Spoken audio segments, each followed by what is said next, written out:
옛날 한 마을에 착한 오누이가 살고 있었습니다. 오빠는 용감하고 동생은 얌전하며 총명한 아이들이었지요. 두 아이의 부모님은 산속 깊은 곳에 작은 오두막집을 짓고 농사일을 하며 살았습니다. 하루는 부모님이 일하러 나가시면서 산으로 나무를 하러 가니 잘 놀고 있어라.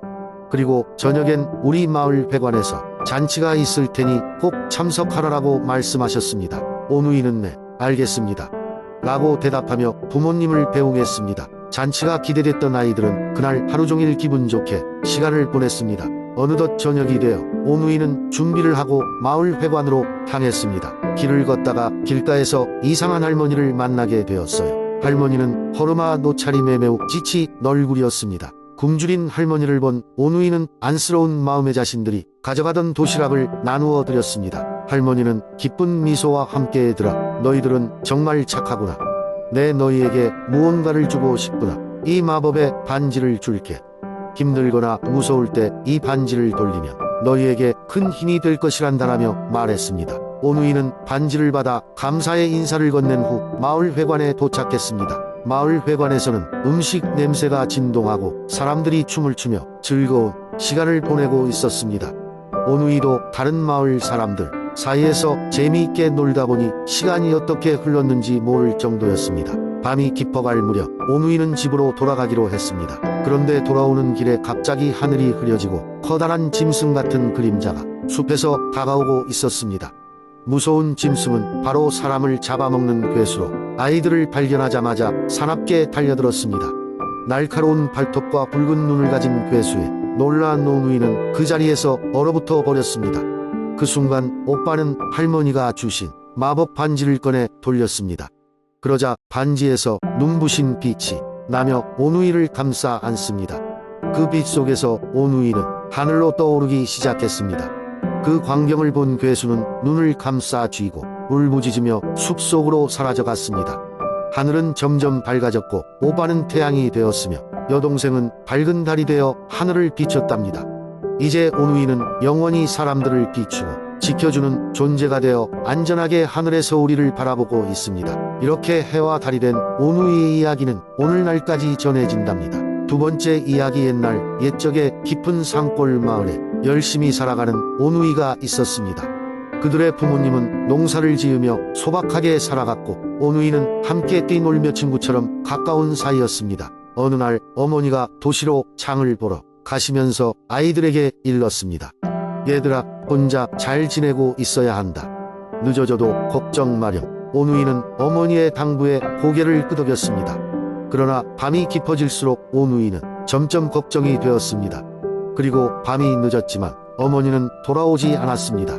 마침내 집 밖에서 세고 새 발소리가 들려왔습니다. 오누이는 무언가 위험한 기운을 느끼고는 숨을 죽였습니다. 그 소리는 점점 가까워지더니 문 밖에서 들리는 목소리는 다름 아닌 호랑이였습니다. 호랑이는 문을 두드리며 말했습니다. 문 좀 열어다오. 얘들아, 난 너희 어머니다. 오누이는 서로를 쳐다봤지만 문을 열어주고 싶지 않았습니다. 그러나 호랑이는 계속해서 교묘하게 설득하며 문틈으로 침을 흘렸습니다. 오누이는 서로 귓속말로 수신호하며 창문을 통해 뒷문으로 빠져나가 어두운 산길로 도망치기 시작했습니다.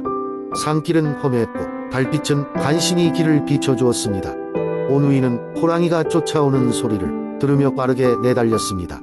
그러던 중 언덕 위에 다다랐을 때 하늘을 향해 소리치며 도움을 요청했습니다. 하늘 아버지, 저희를 도와주세요. 오누이는 간절히 기도했습니다.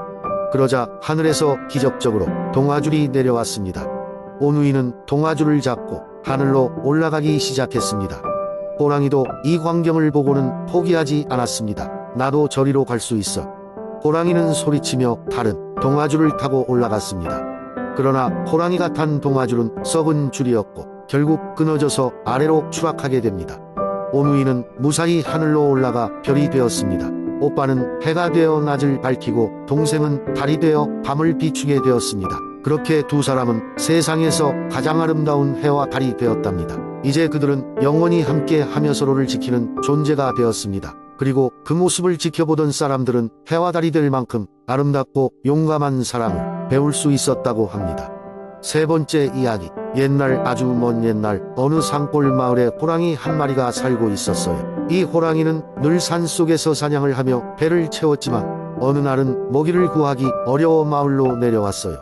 배가 많이 고팠던 호랑이는 무슨 일이 있어도 오늘은 제대로 먹을 것을 찾아야겠다고 마음먹었지요. 마을을 돌아다니던 호랑이는 집집마다 문을 조심스럽게 엿보았습니다. 그러다가 한 농가에서 아이가 우는 소리가 들렸어요. 호랑이는 배에서 꼬르륵 소리가 날 정도로 배가 고파지자 그 집 가까이 다가가 보기로 했지요. 집안에서는 아이가 엄마에게 보채고 있었고 엄마는 아이를 달래고 있었어요. 우는 아기야, 곶감 먹을래? 울지 마라. 곶감 줄 테니 울음을 그쳐야지. 엄마는 이렇게 말하며 곶감을 꺼내 아이에게 주었습니다. 아기는 곶감을 입에 물고 울음을 멈추었어요. 그런데 호랑이는 곶감이 무언지는 잘 모르고 있었어요. 그러자 속으로 생각했지요. 저 곶감이라는 게 대체 뭘까? 아이가 울음을 멈출 정도라니 분명 엄청 무서운 물건이 틀림없어. 호랑이는 겁이 나기 시작했어요. 호랑이는 혼란에 빠져 슬그머니 발길을 돌리려는 찰나 부엌에서 어떤 여자가 지나가는 것을 본 거예요. 그 여자는 곶감에 겁을 먹었네. 호랑이라고 해도 겁낼 필요가 없지 하며 곶감을 바라보며 웃고 있었어요. 문을 기웃거리던 호랑이는 이 말에 더욱 겁을 먹었어요. 호랑이는 주위를 둘러보고 도망가고 싶었지만 이미 발이 얼어붙어 버렸답니다. 그때 옆집에서 우연히 끌려오던 소가 풀려나 달아나기 시작했고 호랑이는 그 소의 움직임에 놀라 결국 산으로 다시 도망가기 시작했지요. 곶감이라는 것 때문에 이렇게 큰일 날 뻔했구나. 호랑이는 이렇게 생각하며 골짜기를 넘어 사라져 버렸답니다. 그 이후로 호랑이는 더 이상 마을에 내려오지 않았고 마을 사람들은 곶감 덕분에 호랑이를 쫓아내 수 있었던 일화를 널리 퍼뜨리게 되었지요. 이 이야기는 사람들에게 곶감이 호랑이를 물리칠 수 있는 상징적인 존재로 널리 기억되게 되었습니다. 그렇게 마을에는 다시 평화가 찾아왔고 사람들은 예전처럼 행복한 일상을 보낼 수 있었답니다. 네 번째 이야기. 옛날 옛적에 흥부와 놀부라는 형제가 살고 있었습니다. 이 두 형제는 성격이 너무 다르게 태어났는데 첫째인 놀부는 매우 욕심 많고 심술궂은 사람이었지만 둘째인 흥부는 착하고 온화한 성격을 가진 사람이었습니다. 둘은 부모님이 돌아가신 후각자의 가정을 꾸렸습니다. 놀부는 부모님이 남긴 재산을 독차지하고 부자가 되어 자랑하며 살았습니다. 반면 흥부는 가난하지만 서로 사랑하며 행복하게 살았습니다. 어느 날 흥부지 밤마당에 상처 입은 제비 한 마리가 떨어졌습니다. 흥부는 제비를 보고 불쌍히 여겨 정성껏 간호하기 시작했습니다. 흥부 아내와 아이들도 모두 제비를 보살피며 사랑을 주었습니다. 제비는 차츰 건강을 회복했고 떠나기 전에 흥부의 가족에게 보답하고 싶어 했습니다. 얼마 후 제비는 다시 흥부를 찾아와 금이 가득 든 박씨를 주었습니다. 흥부는 그 박씨를 심었고 여름이 되자 어느새 커다란 박이 열렸습니다. 박을 따서 갈라보니 그 안에는 놀랍게도 금과 보석이 쏟아져 나왔습니다. 흥부는 그렇게 부자가 되었고 그 소식을 들은 마을 사람들 모두 흥분했습니다. 이 소식을 들은 놀부는 형제를 비웃다가도 한편으로는 몹시 시기했습니다. 놀부는 자신도 박씨를 얻고 싶어 아무 제비라도 다리 하나를 부러뜨려 그냥 피둥쳐둔 것입니다. 제비는 간신히 날아가 박씨를 가져다 주었고 놀부는 그 박씨로 박을 심었습니다. 그러나 박 속에서 나온 것은 요정이 아닌 도깨비들이었습니다. 도깨비들은 놀부의 집을 엉망으로 만들고 재산을 모두 가져갔습니다. 놀부는 그제야 자신의 잘못을 깨닫고 흥부에게 용서를 구했습니다. 흥부는 친절하게도 형을 용서하고 다시 우애 있게 지내기로 했습니다. 형제는 비로소 서로를 이해하며 마을에서 함께 행복하게 살았습니다. 이후로도 흥부라는 이름은 착한 사람과 관련되었고 놀부는 욕심과 거짓된 행위와 관련된 이름이 되었습니다. 이렇게 해서 흥부와 놀부의 이야기는 뉘우침과 도덕적 교훈의 상징이 되었습니다. 형제가 함께 행복하게 지내는 모습을 보며 사람들은 많은 걸 느꼈습니다. 그리하여 이 이야기는 한국에서 오랫동안 사랑받는 동화로 남게 되었습니다. 다섯 번째 이야기. 옛날 깊은 산속에 작은 마을이 있었습니다. 그 마을에는 마음씨 착한 어머니와 그녀의 두 자녀가 살고 있었습니다. 오빠는 강하고 용감했으며 동생은 똑똑하고 재주가 많았습니다. 이 가족은 비록 가난했지만 서로를 위하는 마음으로 행복하게 살았습니다. 어느 날 어머니는 시장에 나가셔서 돌아오지 않았습니다. 대신 집에 돌아온 것은 무시무시한 호랑이였습니다. 입가에 위험한 미소를 띤 호랑이는 어머니의 목소리를 흉내내어 문을 두드렸습니다. 얘들아, 엄마야, 문 좀 열어다오. 하지만 오빠는 바로 이상한 낌새를 알아차렸습니다. 엄마라면 손을 보여주세요. 오빠가 답했습니다. 호랑이는 문틈으로 자신의 거친 발톱을 내밀었고 이를 보고 오빠와 동생은 곧장 두려움에 떨었습니다.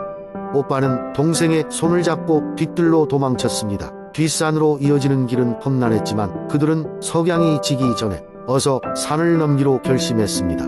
호랑이는 그들의 뒤를 위협적인 속도로 쫓아왔고 두 사람은 신발의 끈을 조이며 점점 더 깊은 산속으로 들어갔습니다. 그들이 한참을 달리다 지쳐서 잠시 멈췄을 때 오빠는 동생에게 이렇게 말했습니다. 우리를 구해줄 수 있는 유일한 방법은 하늘에 기도하는 거야. 둘은 하늘을 향해 간절히 기도하기 시작했습니다. 하늘님, 저흰 너무나도 두렵습니다. 우리를 믿어주세요. 그 순간 그들의 목소리는 바람을 타고 하늘에 닿았습니다. 하늘은 그들의 간절한 마음을 듣고 길쭉한 밧줄을 내려주었습니다. 오빠는 동생을 먼저 밧줄에 매달게 했고 그 뒤를 이어 자신도 밧줄을 잡았습니다. 밧줄은 곧 하늘 위로 쭉쭉 올라가기 시작했습니다. 그러나 그들의 소리를 듣고 달려온 호랑이 역시 밧줄을 붙잡았습니다. 호랑이는 오누이를 잡기 위해 필사적으로 밧줄을 타고 올라가려고 했습니다. 그러자 하늘은 두 번째 밧줄을 호랑이에게도 내렸습니다. 하지만 호랑이의 무게가 너무 무거웠던 탓인지 그 밧줄은 불안정하게 흔들리며 곧 끊어지고 말았습니다. 호랑이는 밧줄에서 떨어져 황급히 지상으로 떨어졌고 오누이는 안전하게 하늘로 올라갈 수 있었습니다. 하늘은 그들의 용기와 순수한 마음을 인정하여 오빠를 해로 동생을 달로 만들어 주었습니다. 그리하여 두 번째 밧줄에 있던 호랑이는 이를 바라보며 화가 나 씩씩거렸지만 더는 그들을 해칠 수 없었습니다. 해가 되어 세상을 밝히는 오빠와 달이 되어 밤을 아름답게 물들이는 동생. 그들은 항상 그리운 가족들을 지키듯 하늘을 떠다니며 세상을 비추고 있었습니다.